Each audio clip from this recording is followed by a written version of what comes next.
Welcome to the First Unitarian Universalist congregation of Terre, Haute. This congregation welcomes all people, regardless of their age, religion, race, nationality, ability, sexual orientation, gender identity or expression, or anything else that has been used to divide people. We are a group of people with our own opinions, our own ideas, our own dreams, but we share ideals. We share a common belief in a liberal religion. In our discussions, we may disagree with each other, but we must always remember that what unites us is stronger than what separates us. We must always end the service aware of the love that we have for each other.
Reflections on the sixth principle are also germane to today's program.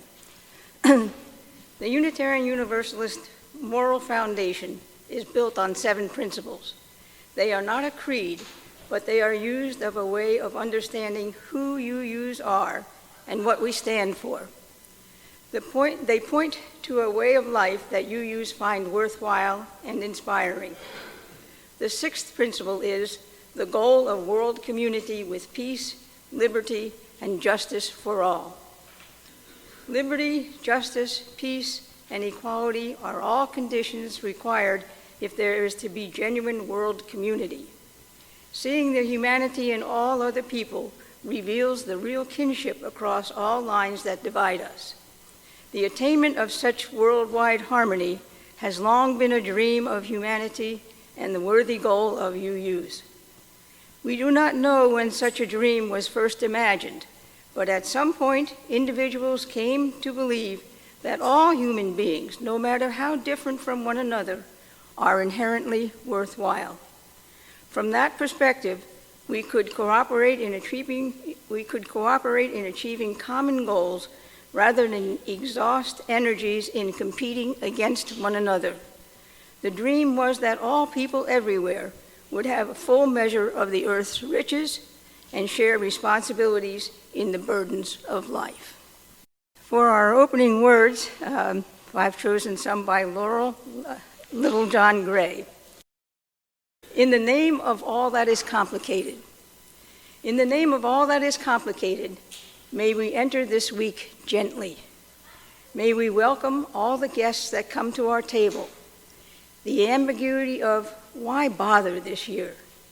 The joy of celebration and fresh-baked pie. The grief of the empty seat that can never be filled. The warmth of candles lit in the dark. The malaise of all you've been told about how to feed your body. The hope of reconnection. The feeling filled for the first time in a long time. This fear of, is this safe enough? The loving bustle of ancestry and recipe and tradition, the horror history and all the ways it lives on. May we welcome all these guests at our table and all others who come needing a place to call home. There is good news. There is space here, plenty of grace to share in the name of all that is complicated.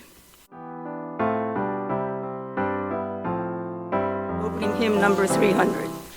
With heart and mind and voice and hand, may we this time and place transcend to make our purpose understood. A mortal search for mortal good, a firm commitment to the goal of justice, freedom, peace for all. A mind that's free to seek the truth, a mind that's free in age and youth, to choose a path no threat impedes, wherever light of conscience leads. Our martyrs died so we could be a church where every mind is free. A heart that's kind, a heart whose search makes love the spirit of our church, where we can grow and each one's gift is sanctified and spirits lift, where every door is open wide for all who choose to step inside. Transitional words are number 580 in the back of the hymnal. The task of the religious community. The central task of the religious community is to unveil the bonds that bind each to all. There is a connectedness, a relationship discovered amid the particulars of our own lives and the lives of others. Once felt, it inspires us to act for justice. It is the church that assures us that we are not struggling for justice on our own, but as members of a larger community. The religious community is essential, for alone our vision is too narrow to see all that must be seen, and our strength is too limited to do all that must be done. Together our vision widens and our strength is renewed. Mark Morrison Reed. Today's speaker needs no introduction. I be the one. My main idea for being speaker today is that we do this program every year, the Guest at Your Table program, but I'm not sure that we really get the point across as to what the UUSC is and what a Guest at Your Table signifies. I had this idea that I could explain it as it relates to missionary work of other churches. Indeed, this is somewhat true, except that the purpose of the UUSC, the Service Committee programs, is never to convert anyone to anything. It is to help them be more self-sufficient so they don't need us anymore. They tell us what they need, and we do what we can to provide for it. It's more like the Quaker approach. They too just do good because good is good to do. What is the UUSC? It's not directly a committee of the parent organization of the UUA. It has a different standing. It is sanctioned but not sponsored. It receives no money from the UUA. It depends on your donations. Where do the donations go? What are some examples? In the past, recipients have been incredibly diverse, from chicken processing workers in Alabama to all over Asia and Africa. This year, I'd like us to concentrate our efforts on the problem of Afghan refugees in the United States, as well as those still in Afghanistan.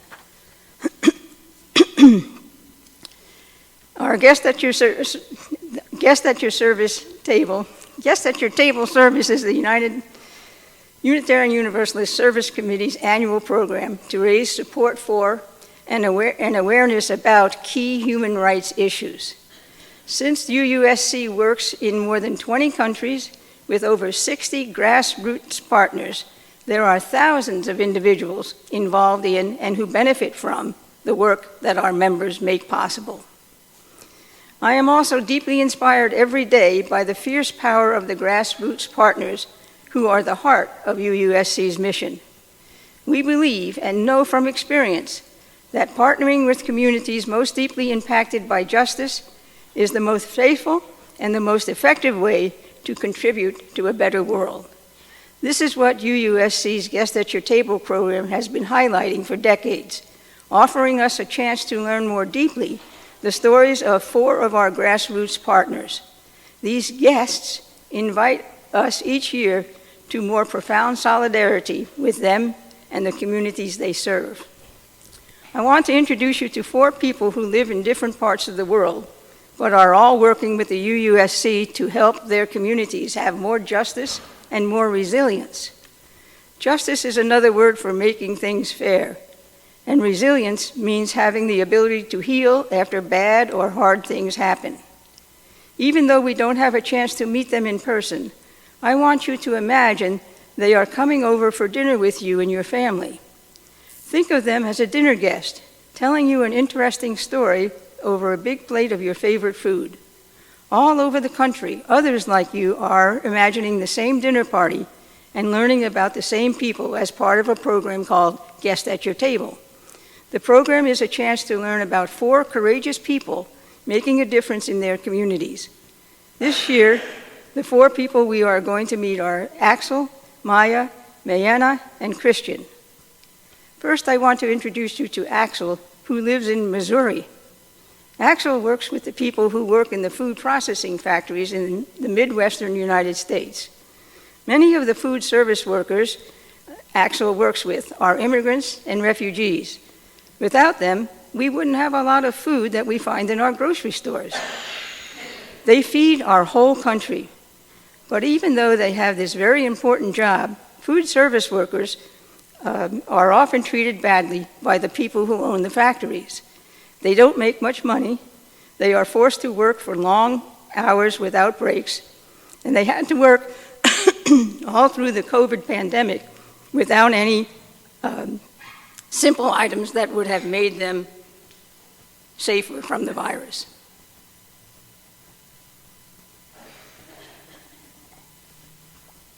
To fight back against these unfair conditions, Axel is helping to organize people who work for these food processing factories so they can work together to get better working conditions for themselves and their communities.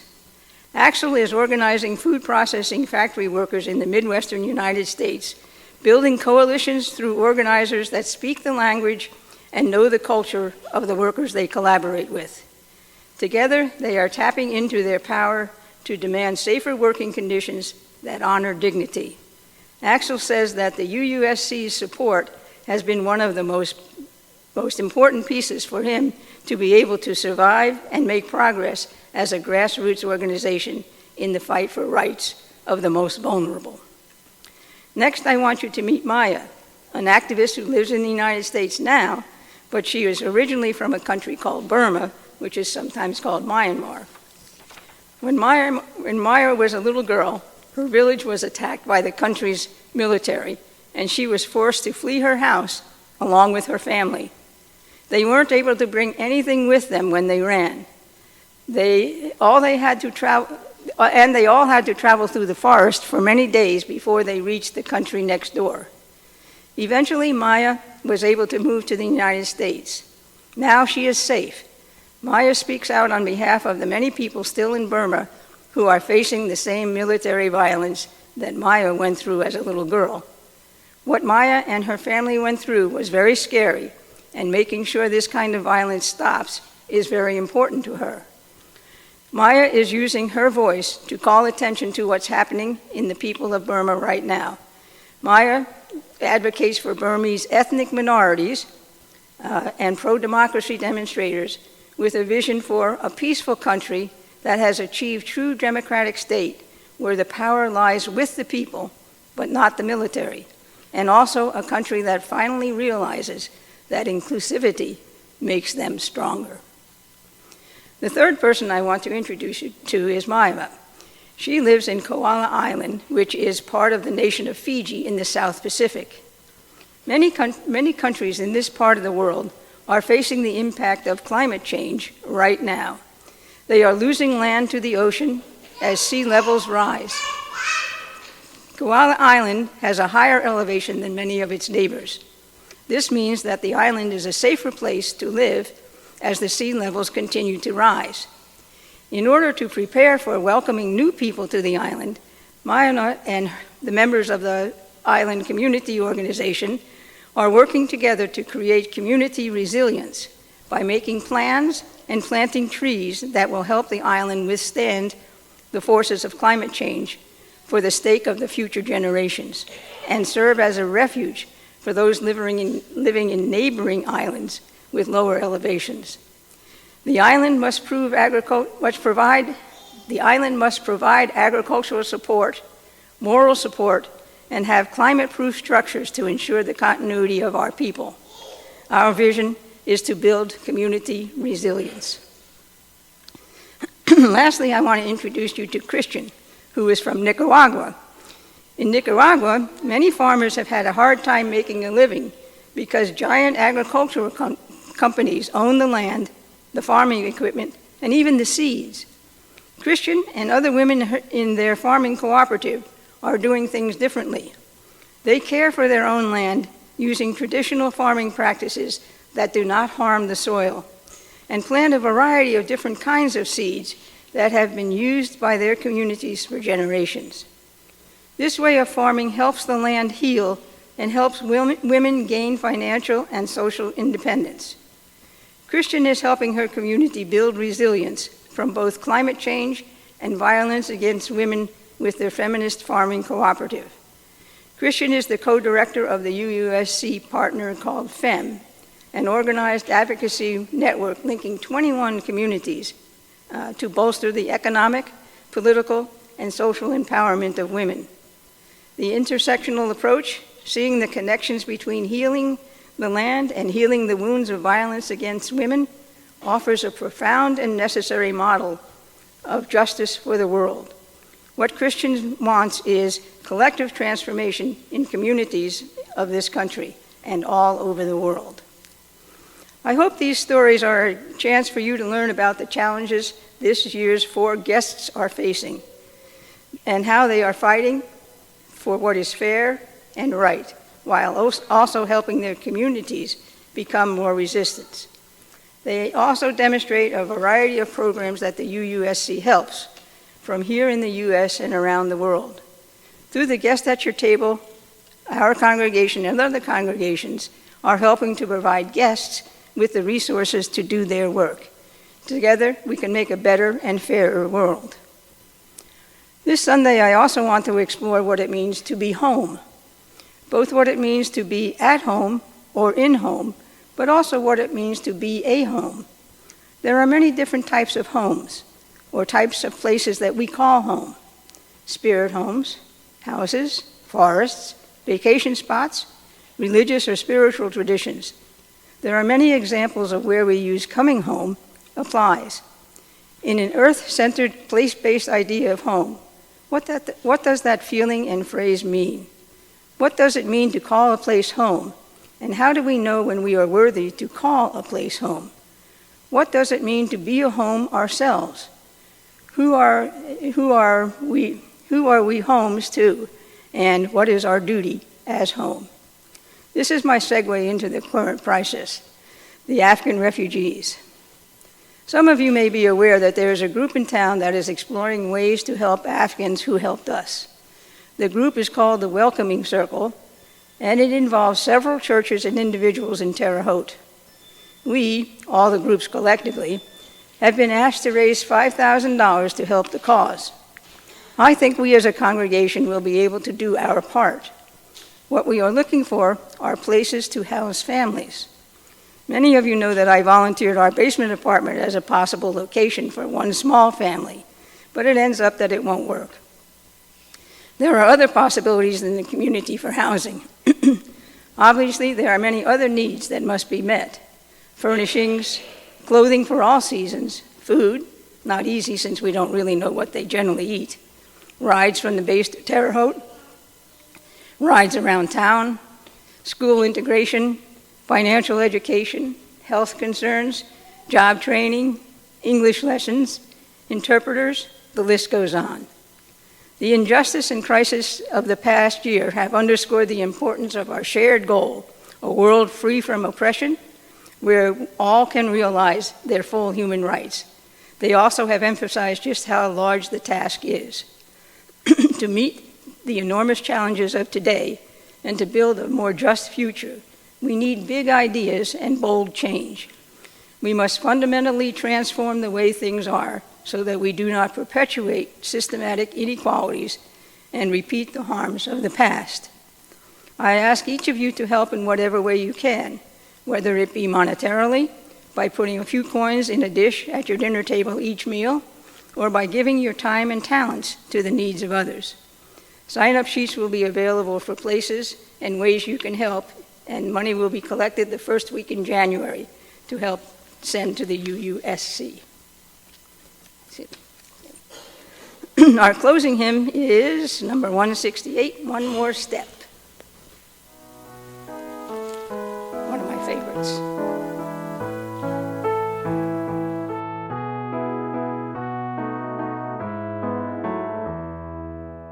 One more step, we will take one more step, till there is peace for us and everyone. We'll take one more step, one more word, we will say one more word, till every word is heard by everyone. We'll say one more word, one more prayer. We will say one more prayer, till every prayer is shared by everyone. We'll say one more prayer. One more song, we will sing one more song, till every song is sung by everyone. We'll sing one more song. Our closing words are numbers 686. Go in peace. Live simply, gently, at home in yourselves. Act justly. Speak justly. Remember the depth of your own compassion. Forget not your power in the days of your powerlessness. Do not desire to be wealthier than your peers, and stint not your hand of charity. Practice forbearance. Speak the truth or speak not. Take care of yourselves as bodies, for you are a good gift. Crave peace for all people in the world, beginning with yourselves, and go as you go with the dream of that peace alive in your heart. It's by Mark Bellatini. May the blessings of love rest upon you. May peace abide with you. May God's presence illuminate your heart now and forevermore. Go in peace, know that you are loved, and that your life is sacred.